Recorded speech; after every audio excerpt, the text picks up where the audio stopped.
கரூர் துயர சம்பவம் தொடர்பான வழக்கில் தாவேகா பொதுச் செயலாளர் என் ஆனந்த் முன்ஜாமீன் மனு தள்ளுபடி செய்யப்பட்டுள்ளது.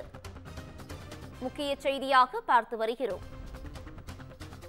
என் ஆனந்த் முன்ஜாமீன் மனு தள்ளுபடி செய்யப்பட்டுள்ளது. என் ஆனந்த் மற்றும் நிர்மல்குமார் ஆகியோரின் மனுக்கள் நீதிமன்றம் தள்ளுபடி செய்து உத்தரவு பிறப்பித்துள்ளது. கரூர் துயர சம்பவம் தொடர்பான வழக்கில் தாவேகா பொதுச் செயலாளர் என் ஆனந்த் முன்ஜாமீன் மனு தள்ளுபடி செய்து நீதிமன்றம் உத்தரவு பிறப்பித்துள்ளது. என் ஆனந்த் மற்றும் சேட்டி நிர்மல்குமாரின் முன்ஜாமீன் மனுக்களை தள்ளுபடி செய்து உயர்நீதிமன்ற மதுரை அமர்வு உத்தரவு பிறப்பித்துள்ளது. இதுகுறித்தான முக்கிய செய்தியை தற்போது பார்த்து வருகிறோம். கரூர் துயர சம்பவம் தொடர்பான வழக்கில் தாவேகா பொதுச் செயலாளர் என் ஆனந்த் முன்ஜாமீன் மனு தள்ளுபடி செய்யப்பட்டுள்ளது. என் ஆனந்த் மற்றும் சேட்டி நிர்மல்குமாரின் முன்ஜாமீன் மனுக்களை தள்ளுபடி செய்து உயர்நீதிமன்ற மதுரை அமர்வு உத்தரவு பிறப்பித்துள்ளது. கரூரில் கூட்ட நெரிசலில் சிக்கி 41 பேர் உயிரிழந்த சம்பவம் தொடர்பாக என் ஆனந்த் முன்ஜாமீன் மனு தள்ளுபடி செய்யப்பட்டுள்ளது. என் ஆனந்த் மற்றும் சேட்டி நிர்மல்குமாரின் முன்ஜாமீன் மனுக்களை தள்ளுபடி செய்து உயர்நீதிமன்ற மதுரை அமர்வு உத்தரவு பிறப்பித்துள்ளது. இதுகுறித்தான மேலும் விவரங்களை வழங்குவதற்காக எமது செய்தியாளர் சிவக்குமார் இணைப்பில் இணைகிறார். சிவக்குமார் வணக்கம். இதுகுறித்தான முழு விவரங்களை பதிவு பண்ணலாம். கரூர் பக்கத்துல கடந்த வாரம் நிகழ்ந்தது ஒரு சம்பவம். அதாவது தமிழக வெற்றி கழகம் தரப்புல நடத்தப்பட்ட பரப்புரை கூட்டத்துல நெரிசல்ல சிக்கி 39 பேர் சம்பந்தப்பட்ட இடத்திலையும் 2 மருத்துவமனையில அனுமதிக்கப்பட்ட நிலையான மரணம் அடைந்த நிலையில மேலும் 50க்கும் மேற்பட்டோர் காயப்பட்டு மருத்துவமனையில சிகிச்சை பெற்றதோடு இல்லாம ஒரு சிலர் வீடு திரும்பியிருக்கிறாங்க, சிலர் இந்த சிகிச்சையில இருந்துட்டு இருக்கிறாங்க.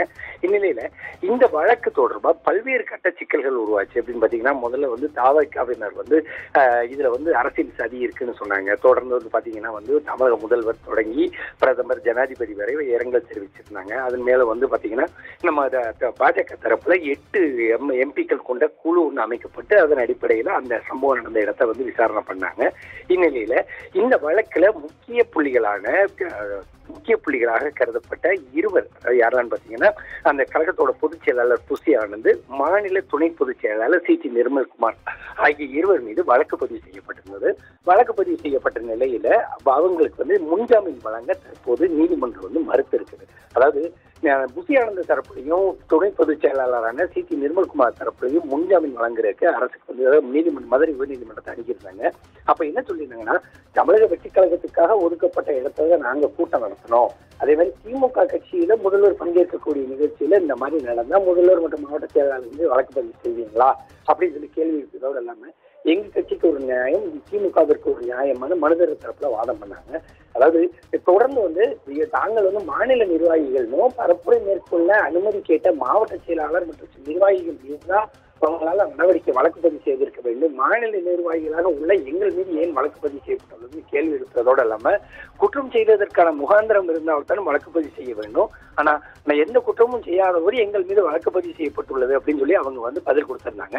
இருதரப்பு வாதங்களையும் கேட்ட ஒரு நீதிமன்றம் என்ன சொல்லியிருந்தது, இந்த வழக்கு சாயங்காலம் வரைக்கும் இந்த வழக்கை ஒத்தி வைக்கிறோம் அப்படின்னு சாயங்காலத்துக்கு மேல இதுக்கு ஒன்றான பதில் சொல்லப்படும் அப்படின்னு சொல்லி தெரிவிச்சிருந்தாங்க. இந்நிலையில இன்னைக்கு ஒரு 4 மணி அளவுல சென்னை உயர்நீதிமன்றம் இந்த வழக்கை ஐஜி சென்னை வடக்கு மண்டல ஐஜி அசோகர் தலைமையில ஒரு தனி நபர், அதாவது அசோகர் தலைமையில உள்ள ஒரு குழு அமைத்து அதன் அடிப்படையில இந்த விசாரணை தொடங்கப்படும் தெரிவிச்சிருந்தாங்க. இந்நிலையில மதுரை உயர்நீதிமன்றம் தற்போது இன்னைக்கு காலையில அதாவது தாவேகா தரப்புல ஒண்ணு தொடர்ந்து இருந்தாங்க. என்னன்னு பாத்தீங்கன்னா, இந்த வழக்கை சிபிஐ கைக்கு ஒப்படைக்கணும்னு. ஏற்கனவே சிபிஐ கைக்கு ஒப்படைக்க முடியாது, அதனால இந்த மனு நிராகரிக்கப்படுதுன்னு சொல்லி மத்தியானம் தெரிவித்திருந்த நிலையில தற்போது புசி ஆனந்த் மற்றும் அவர் இன்னொருத்தரும் அதாவது சேட்டி நிர்மல்குமார் ஆகியோருக்கு முன்ஜாமீன் வழங்க கோரி தொடர்ந்து இந்த மனுவை தற்போது ஏற்கனவே ஆதவ அர்ஜுனாவை கைது செய்யணும் அப்படின்னு சொல்லி சென்னை உயர்நீதிமன்றம் உத்தரவு சென்னை உயர்நீதிமன்றம் எச்சரிக்கை விடுத்திருந்த நிலையில தற்போது இந்த கட்சியை சார்ந்த புசி ஆனந்த் மற்றும் சேட்டி நிர்மல்குமார் ஆகியோருக்கு தற்போது முன்ஜாமீன் வழங்க நீதிமன்றம் மறுப்பு தெரிவிச்சிருக்குதுங்க. இதற்கு அடுத்த கட்டமாக இவர்கள் கைது செய்யப்படுவார்கள் அப்படின்னு சொல்லி எதிர்பார்க்கப்படுது. கூடுதல் விவரங்களுக்கு நன்றி சிவக்குமார்.